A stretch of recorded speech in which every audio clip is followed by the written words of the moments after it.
All right, so day 9. Man, it was wet yesterday. If you guys have been listening to my video journal of my trip, you know that I was trying to take 36 to out east, to try and cut in between the storms. Yeah, it kind of worked for a little while. It was pretty much all rain the whole time, but it wasn't real heavy. I got to Marysville and it started to look darker in front of me. So I took a look at the radar, and both of those damn storms came together like right in front of me. And I was shooting for St. Joseph there on 36, and man, it was just surrounded by thunderstorms to the east, to the north, to the south, and then there was one that was building that was chasing me for almost 50 miles.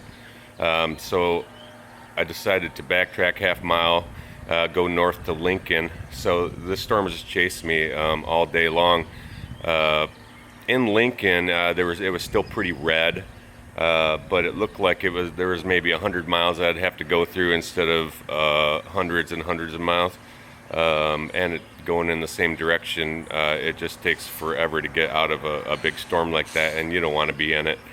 So I went up to Lincoln, man. It was just pouring and puddles everywhere. So this is a funny story. So I was so wet, everything was wet. I stopped at Cracker Barrel because it had a big covering, and I pull up, and I'm like, damn, it's dry under there. So I pulled my goddamn bike right up in the Cracker Barrel patio and all the way down to the farthest away from the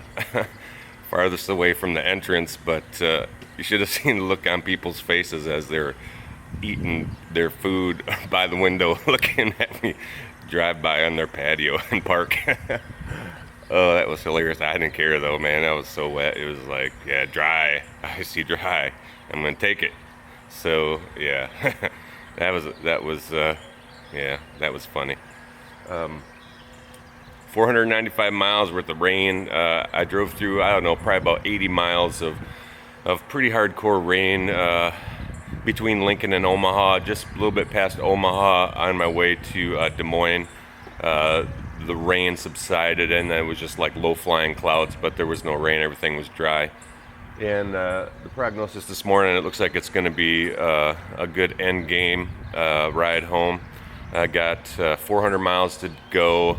I'm pretty excited to see my baby. Yeah, so I think it's going to be pretty. There's nothing really to talk about except I'm going through Chicago now, which I tried to avoid before. But it is what it is. So, all right, I'm going to take a picture. This is probably my last entry. I'm going to take a picture of my odometer when I pull up into the driveway, and I'll post that. That's really the only picture I'm going to take. Okay, thanks.